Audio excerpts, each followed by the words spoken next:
I'm still scared of them, so I got to do them. I'm just going to do one of my old routines. It's a news report with Walter Cronkite from the CBS News. It's got a lot of old entertainers in it, but I hope you like it. Well, this is Walter Cronkite.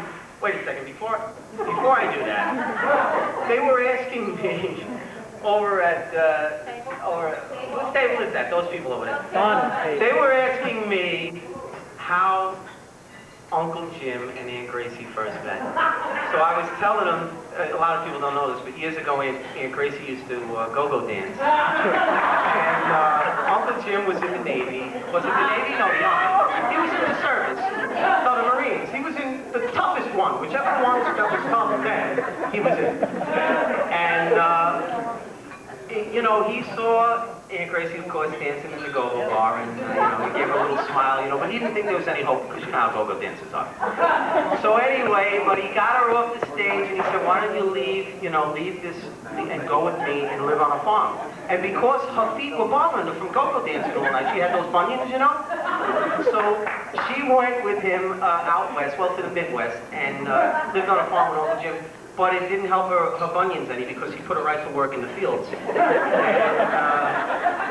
But years later, they got a chance to retire because of John and Jim and Edna, and then they put them out in the field, so then Aunt Gracie got a chance to go in the house. But that's how they met, just in case anybody wanted to know. I just going to tell you that. Okay, so now Walter Cronkite and CBS News. Well, this is Walter Cronkite reporting the CBS News. Good evening, ladies and gentlemen. Today there was an air crash. A plane that was headed from California carrying a crew of actors and actresses en route to make a motion picture. When one of the jets on the plane caught fire and the plane nearly crashed. Now we turn you over to our news reporter who was on the scene at the time. Hi, this is Tom Lavelle, and here I am talking to the famous Truman Capote. Mr. Capote, how did you feel when you thought that the plane was in danger of crashing? Well, you see, I was sitting there in the process of writing a new book. All of a sudden, I hate to admit this, a man my age, but I had an accident. I was so embarrassed. Well, thank you very much, Mr. Capote. Now, Dangerfield. Mr. Dangerfield, how did you feel? I want to tell you I was scared. I want to tell you I was real scared. I was so scared I grabbed onto Capote, but then when I found out what happened to him, I got the hell out of there. I want to tell you, you can't believe the things that happened to me. Oh, well, thank you very much, Mr. Dangerfield. Now we're talking to, sir, I don't recognize you and the woman sitting next to you. What are your names, please? Yeah, my name is Archie Punker, and this here's my wife, Edith there. Yeah, we were very pleased to see the actors and the actresses there. But the minute I saw that the pilot was black, I told Edith we should get on a different plane. Edith, tell me what you said there. Oh, well, I told Archie that one pilot is just as good as the next, but when the plane almost crashed, I said, that black bastard! Like you're so big on TV over here, huh? And now we're talking to Lieutenant Colombo. Mr. Colombo, what do you feel about the whole situation?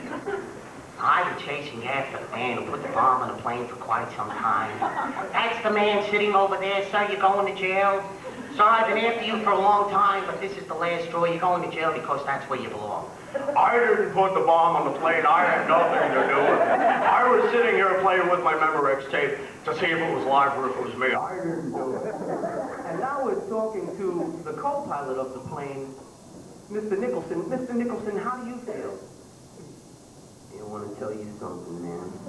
The goddamn trip was driving me crazy. And I know why the pilot was sleeping, too, because he was smoking this green stuff. I don't know what it was. He asked me if I wanted to smoke some, but I told him, no way, man. I don't do the shit, so stay away from me, okay? And believe it or not, I landed the plane myself, so I'm a goddamn hero. Can't wait to get home and tell the wife and the kids. Thank you very much.